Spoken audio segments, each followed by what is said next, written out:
Hi guys, welcome. I'm hanging out here today with my good friend Andrea, Dr. Andrea, and she's a naturopathic doctor. She practices the heart freedom method, which she's going to be teaching us about a little bit today. She's a good friend of mine, and she's just an all-around beautiful spirit. And I'm so excited to introduce you to her. And Andrea, I wonder if you can tell us a little bit about yourself and a little bit about how you came upon this heart freedom method. Yes. Hi, Christina. Thank you so much for having me here. Hope everyone's well.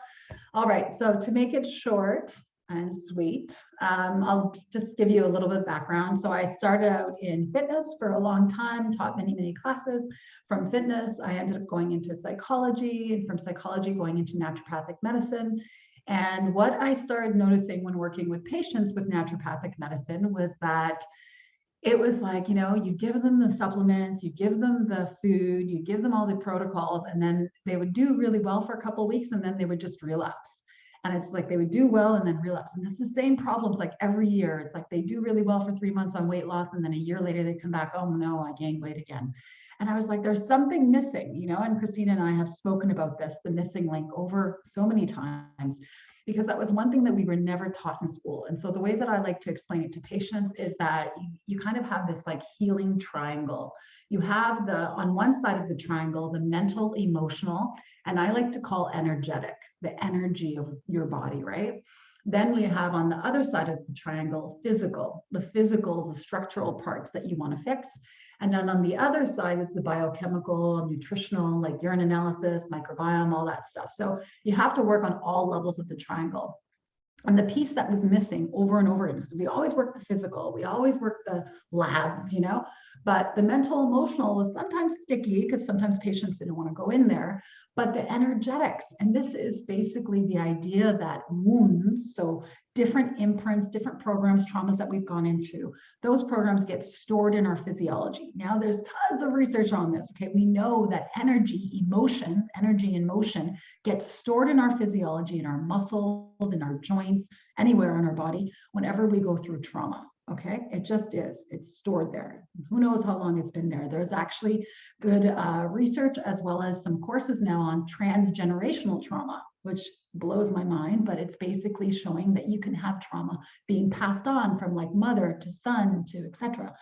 So that's interesting as well. So you have energy that's stored in the physiology. And so my job as a heart freedom facilitator is to get to the core of that energy that's been stored. And usually, almost every time, doesn't matter if it's a problem with relationships, weight, if it has a problem having to do with your job, you will always come back to the core principle that you are unworthy of love. You are not adequate, you are not enough, you're not capable, you are just not worthy of love, period. And so my job is to find, like, this is what we do, we scan the body and we feel where the emotion is stored in the body. And this is really cool because, as Christina, you could probably attest to this. When I ask you, where do you feel that sensation? It's like instant, you feel it in the body. And then we give it shape, we give it color, we give it texture, and you actually feel this sensation of this emotion trapped in the body. And then we figure out what the emotion is. Sometimes it's fear, sometimes it's anger, sometimes it's sadness. And we go back in time to find out when was the very first time that you felt that anger or that fear. And we bring up the trauma. We are bringing up the trauma not for you to relive it, but for us to see it from a place of compassion, love, and wisdom, and to be able to really give it a balanced view. Because when you're a little child going through a trauma, you're going through it and you really feel that it's just one side, it's just all pain. But we know that in life, it's not about all pain. It's always balance. It's good and bad, good and bad. It's like the things that have happened to us, the painful things that have happened to us, they have caused growth. In fact, there is no growth without, pain, right? Have you ever heard of that butterfly story? Have you heard of Christina, the butterfly story? I'm pretty sure I have, yeah, in terms of, yeah, you tell it though. No, so it's a butterfly that's inside a cocoon, and the butterfly's trying so hard to get out, and it's not having any headway. And so someone comes along and slices open the cocoon, and he tries to fly, and then all of a sudden, boom, he falls because his wings are so weak, right? But then you have another butterfly that's really pushing and struggling, and it's like week after week until finally he has enough strength and he opens up and he's able to fly, gets to see all the flowers and his beautiful life with the bees. And it's just kind of, it's a similar an analogy to what we go through in life. We have to go through some type of pain or struggle or something to cause us to grow, to cause us to really develop our sense of self, our personal development. I mean, if we just sat on the couch doing nothing, then something bad would probably happen to us, actually. Probably get some sores or something. But anyway, so that's the whole thing. The whole thing is that we go through traumas, we go through pain, we go through grievances, and they're not just one-sided. It's the yin and yang of life. If there is a challenge, you most likely have gotten some type of benefit from it. I know it's really hard to believe. And if you truly are stuck in your old trauma, your old stories, and you don't want to dissolve it, then you will continue believing that you're just a victim, literally. You won't be able to transcend it and see yourself coming out of it, right? And coming out of it is to literally be at a place of compassion for the scenario, compassion for all the people involved, a wisdom to know what was the truth about the scenario, how worthy each and every single one of us is. So I think that's a big thing. I think a lot of us forget that we were born worthy. Nothing has changed. Each and every single one of us, right? Definitely. So yeah, so that's kind of my job. Amazing. I love that. I think, lots of different things come up when you're describing that. And I think one thing that's really beautiful about this technique is that it really does basically working on mindset, working on shifting people to a place of a growth mindset. Even though we are very much about healing the heart, it's recognizing there is no failure, there's only feedback, right? And so that's very much about recognizing these old stories, these old patterns, as something that are a catalyst for change and growth, and not examples of, oh, see, there's the evidence of all the times where we're stacking up all this evidence of failure, or stacking up all this evidence of whatever it is that, our stories are going to find evidence to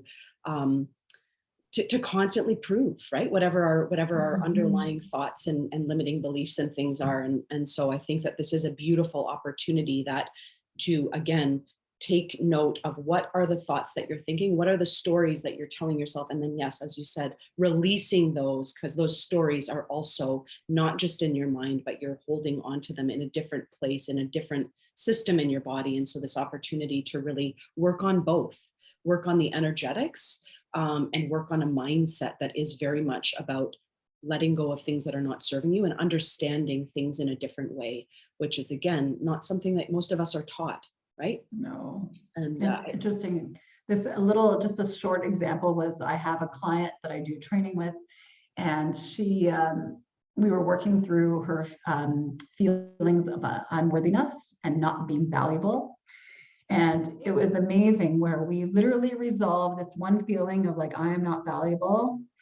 And she said that she noticed it was like the subtle change, where she started noticing that she was coming home from work, and she was, instead of just plopping in front of the TV and just zoning out and eating, she started to get home and like, okay, I got to do this, I got to finish this. And she started like doing chores and cleaning up, and it wasn't a hassle for her anymore. Meanwhile, for like months, especially when COVID started, it was like, oh my God, I don't want to finish work. All I want to do is just sit in front of the couch, Yeah. And so that was one thing that shifted. And it was like energetically, it was having to do with her worth and taking care of herself.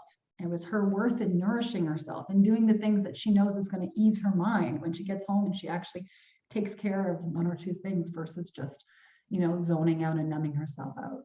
So that was really cool how you can see things like that. Yeah, I love that. And I feel like that's something that I also, share so much, just this idea of falling more in love with taking care of ourselves, right? It's such an act of kindness. And anyway, yeah, that does kind of beautifully paint that picture of just this opportunity to think about nurturing as a gift, not a chore. Not like the, number 17 on your list of things to do, but actually like number 1 on your list of things to do is, find joy and find peace and find love in taking care of yourself. And I think the other thing that I wanted to mention when you were, sort of describing this, is that I also think that I want people to know, and maybe you can highlight this, or you can, sort of explain this a little bit better than me. But I think sometimes when we think about trauma, we think big stuff. Like trauma is such a big word, and we think that we need big incidents in order for us to have work to do. And I think that there's so many micro traumas or so many hardships or things where there, I know this because I did this work with you and my daughter, and we were able to peel away a lot of layers. And when I think of my daughter's life, I think of it as being pretty cushy. But then, as we knew, or as we discovered, she had things that really sat heavy with her. And when I went back and I thought about those things, I never would have described them as a trauma, but she stored them as sort of traumatic incidents. And again, I just want to highlight this idea that, when we use the word trauma, we don't need to be talking about divorce. We don't need to be talking about assault. We don't need to be talking about death of a loved one, or we don't need to be talking about, financial despair. Like, we can be talking about the fact that, you were so embarrassed in grade 6 when you were giving a presentation and your knees were shaking and you felt like everyone saw your weakness. And that is a trauma, And so again, if you can speak a little bit to, how you sort of talk to clients about that a little bit, that it's not always the big stuff. Like, sometimes we're looking for really big stuff. And sometimes the stories that we're telling ourselves are not about big, massive incidents. We can go back to times in our life when we stopped fully loving ourselves and we started changing the idea. We started looking at our lives from the outside looking in rather than the inside looking out. So I just wondered if you could speak to that a little bit. Yeah, I love that you just mentioned that, just as a little side tangent, because that's something that we teach a lot. And it's like, as a little baby, you're brought up and you get love from the outside. So your mom's always giving you love, and petting you and kissing you, and you're getting a lot of attention. And then as you start growing up, you still get attention. And then all of a sudden you become a teenager and you're like, oh no, no one likes me. I don't feel appreciated. And so all this like external love that you were getting now is no longer there. So you start feeling less worthy, right? Less appreciated, less enough. Meanwhile, that's our whole journey here as, human beings, is to learn how to have that self-love for yourself. It's like love starting from within, just like what you said, not from without. And I think that's the biggest thing. Once you start having that love for yourself, that unconditional love, no matter what, no matter where you are, what age you are, whatever situations have happened or have not happened, it changes everything. And I think that's what this kind of work ties into. But to go back to answer your question, it's really interesting because when I ask them to feel it in their body and connect to that emotion, it's like I'm not even guiding it. I just ask the subconscious a question, and then whatever pops up, which is usually just a memory that pops up, the first memory that they could think of. And it can be anything. It can be something so small. I remember one of my clients that I've been working with for a while now, one of his incidences was he ate a penny or ate a quarter or something as a kid. And that was such a big thing that came up, and that had to do with trusting his family, and then I had another client that literally her little tricycle got taken away when she was 3 years old, and that was huge. That had such a big impact, but it was just like, it was her neighbors. She was going to get it back, and her family laughed at her and stuff, but it was a big impact for a little 3-year-old. Yeah. So it's just very interesting. We don't know what's going to open up, but there is a way, like if you're initially starting this work, if you don't want to dive into like any traumatic stuff, you could actually, I can ask and command the subconscious, basically, because you're fully awake. Like you're not in hypnosis or anything, you're fully awake. I'm just asking questions so that your subconscious can respond. And one of the questions that I've been asking recently is, can you, let's work on a mild grievance. Like a grievance that's not too deep, that's going to be really easy to resolve. I did that recently with one of my vision board patients, clients that came, because it was her first time doing it. And it was like the simplest grievance, it was something where she ended up walking away as a little girl, got lost in the new neighborhood. But it had really affected her, but then when we dissolved it, it was so easy to dissolve. But it had an impact on her current vision for her life and her business now, because she had lost sight and she was lost back then, but yet it was affecting her now. So it's back to that image of that little 4-year-old. She's driving your car. It's your car now. You're in your 40s or 50s, but the little 4-year-old still driving it because it's her feelings and her beliefs, you know? So, but once you dissolve it, it's gone for good. It's gone for good. There might be several layers in there. So like anger, frustration, you know, bitterness, whatever the different emotions. They say you can have up to 30 emotions for any major trauma. But for small grievances, it goes away pretty quickly. Amazing. Yeah. It feels like it touches on just so many therapeutic benefits, you know, when we think about trusting, right? Trust is huge. Trusting that everything happens for a reason. This idea of reframing, of using your mind to change your relationship with old experiences and old stories. This idea of love and worthiness and taking care and honoring. And like, it just feels like it's such a beautiful blend of things that we can bring together that, again, you know, when we think about, like, we just can't get that from a meal plan.